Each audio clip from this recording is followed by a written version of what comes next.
तो इस वक्त की बड़ी खबर पर हमारी नजर बनी हुई। दिल्ली के मुख्यमंत्री अरविंद केजरीवाल को ईडी ने अरेस्ट कर लिया। इस वक्त की बड़ी खबर आपको बता रहे हैं। दरअसल आज कोई राहत दिल्ली हाई कोर्ट ने अरविंद केजरीवाल को नहीं दी थी। गिरफ्तारी पर रोक की याचिका उन्होंने लगाई थी, लेकिन याचिका पर किसी तरह की राहत उन्हें नहीं मिली और शाम होते होते ईडी की टीम पहुंच गई केजरीवाल के घर पर और इस वक्त उन्हें गिरफ्तार किया गया है। कागजी कार्रवाई जो की जाती है वो की जा रही है।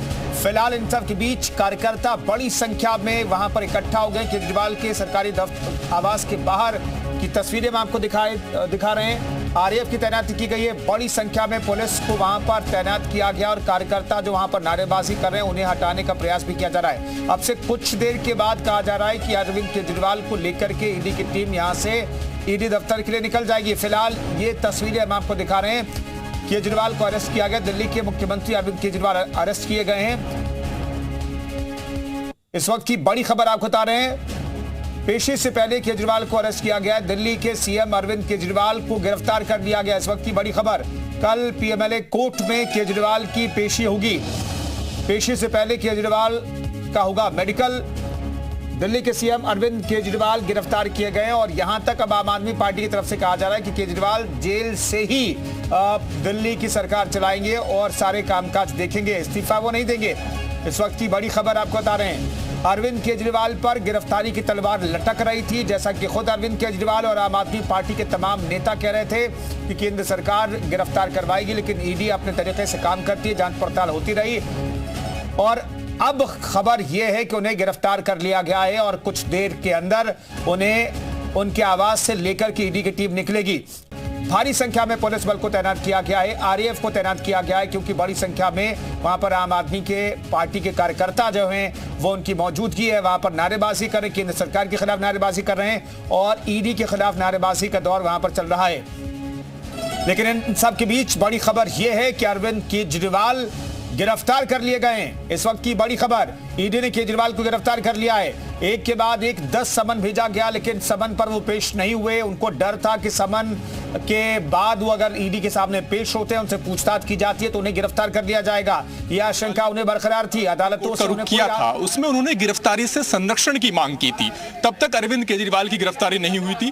हाईकोर्ट ने चूंकि गिरफ्तारी से संरक्षण देने से मना कर दिया था, ऐसे में उनके पास विकल्प यही बचता था कि वो सुप्रीम कोर्ट का रुख करें और सुप्रीम कोर्ट से मांग करे कि उनकी गिरफ्तारी ना हो, वो पूछताछ के लिए, जांच में सहयोग देने के लिए तैयार है। लेकिन राम अभी चीजें बदली हैं, अब उनकी गिरफ्तारी हो गई है। तो ऐसे में अब पहले वाली जो याचिका थी जिसके लिए उन्होंने रात में सुप्रीम कोर्ट का रुख किया था, अब वो निष्प्रभावी हो गई है। तो अरविंद हमारे सहयोगी बता रहे हैं कि अब जो याचिका सुप्रीम कोर्ट में भी लगाई गई थी, गिरफ्तारी पर रोक की याचिका, अब उसका कोई मतलब नहीं रह गया है। अब जमानत के लिए जाना पड़ेगा, क्योंकि अब आप गिरफ्तार हो गए। अब आपको जमानत के लिए अर्जी लगानी पड़ेगी। जमानत की अर्जी आपको लोअर कोर्ट से लेकर के, अब हाई कोर्ट से लेकर के सुप्रीम कोर्ट तक लगा सकते हैं। लेकिन अदालतें किस तौर पर देखती हैं इस मसले को, ये सबसे इंपॉर्टेंट बात है। अदालत के नजरिए से देखा जाए तो अदालत किस तरीके से इस पर फैसला देती है, इस पर अभी सभी की निगाहें टिकी होगी। लेकिन फिलहाल इस वक्त की बड़ी खबर यह है कि दिल्ली के मुख्यमंत्री अरविंद केजरीवाल अब गिरफ्तार हो गए। ईडी ने उन्हें गिरफ्तार किया है। कल पीएमएलए कोर्ट में उन्हें पेश किया जाएगा। उससे पहले मेडिकल कराया जाएगा, जो जरूरी प्रक्रिया है, जो प्रोटोकॉल का हिस्सा है। कोर्ट का रुख किया है। अभी जो कुछ देर पहले अर्जी दाखिल हुई थी उसमें गिरफ्तारी से संरक्षण की मांग उनकी तरफ से की गई थी। अब गिरफ्तारी हो गई है तो मैंने जैसा कहा कि अब दो ही कानूनी राहत के विकल्प बचते हैं, या तो वो जमानत के लिए निचली अदालत जाए या सीधे गिरफ्तारी को चुनौती दे। लेकिन अभी तक जो लेटेस्ट खबर मिल पाई है उसके मुताबिक गिरफ्तारी को अभी तक आम आदमी पार्टी की लीगल टीम ने सुप्रीम कोर्ट में चुनौती नहीं दी है और ऐसा संभव भी नहीं है, क्योंकि अभी कुछ देर पहले ही गिरफ्तारी हुई है। वो सारी जो कानूनी औपचारिकताएं हैं वो ईडी निभा रही है। तो ऐसे में थोड़ा वक्त तो लगेगा इस मामले में गिरफ्तारी को सीधे चुनौती देने के लिए सुप्रीम कोर्ट में। तो अभी गिरफ्तारी को सीधे चुनौती देते हुए सुप्रीम कोर्ट का रुख नहीं किया गया है अरविंद केजरीवाल की लीगल टीम की तरफ से। जो पहली अर्जी है जिसमें गिरफ्तारी से संरक्षण की मांग थी वो अब निष्प्रभावी हो गई है। तो ठीक है, आज दिल्ली हाईकोर्ट की तरफ से किसी तरह की राहत नहीं मिली अरविंद केजरीवाल को। सुप्रीम कोर्ट गए अरविंद केजरीवाल। संजय चौधरी हमारे साथ बीजेपी प्रवक्ता फोन लाइन पर मौजूद हैं। संजय साहब, जो डर था अरविंद केजरीवाल को, वही हुआ? 10 सम्मन पर भी न जाना, और मुझको लगता है कि आज कोर्ट ने सारे मामले को देखा है। कोर्ट ने ईडी की भी उस फाइल को देखा है जिसमें उनके खिलाफ आरोप थे, और इसीलिए ईडी ने ना केजरीवाल जी जिस मामले को लेकर गए थे उन्हें कोई रिलीफ नहीं मिली। निश्चित रूप से ईडी जब बुला रही थी तो उनको जाना चाहिए, और जब आज सारे मामले सामने आ गए हैं और जो आरोपित हैं वो गिरफ्तार है, तो निश्चित रूप से एक बहुत बड़ा कांड है। और एक शराब को लेकर अगर कोई राजनीतिक दल इतनी बड़ी षड्यंत्र को जन्म देता है तो मुझको लगता है कि निश्चित रूप से उसका हश्र यही होना चाहिए। और मुझे लगता है कि ये सबक भी है उन लोगों को जो राजनीति में आते तो हैं परिवर्तन करने के लिए, लेकिन राजनीति को और गर्त में ले जाते हैं। एक निर्णय जिससे मुझको लगता है कि राजनीति में शुचिता का संदेश। ठीक है संजय जी, हमारे साथ बने रहे कपिल श्रीवास्तव जी हमारे साथ मौजूद हैं। कपिल श्रीवास्तव साहब समाजवादी पार्टी के प्रवक्ता हैं, कपिल श्रीवास्तव साहब वकील भी हैं। कपिल श्रीवास्तव साहब, आखिरकार अरविंद केजरीवाल के साथ वही हुआ जो उनको डर था? नहीं, ये तो होना ही था, क्योंकि जब से भारतीय जनता पार्टी की सरकार इस देश में नरेंद्र मोदी जी के रूप में बनी है, तब से आप उम्मीद क्या कर सकते हैं? तब से आप उम्मीद यही कर सकते हैं कि भ्रष्टाचारी बाहर रहेंगे और ईमानदार जेल के अंदर रहेंगे। आज जिस तरीके से सुप्रीम कोर्ट ने कह दिया कि ये जो चंदा का बांड लाया गया था, ये असंवैधानिक, इससे भ्रष्टाचार किया गया है। नहीं श्रीवास्तव साहब, फिर आप भटका रहे हैं। श्रीवास्तव साहब, मैंने जोड़ा कि आप वकील हैं और आज तो हाईकोर्ट ने कहा कि भाई गिरफ्तारी पर रोक हम नहीं लगा सकते हैं, इसलिए मैंने कहा कपिल श्रीवास्तव साहब एक वकील भी हैं पेशे से। तो अब हाईकोर्ट ये कह रहा है कि गिरफ्तारी पर रोक नहीं लगा सकते, इसका मतलब है कि ईडी के पास एविडेंस है? नहीं, ये जब भी आप प्रथम सूचना रिपोर्ट अंकित की जाती है तो उसके अन्वेषण करने के लिए निर्देश देने का पावर हाईकोर्ट या सुप्रीम कोर्ट में भी नहीं।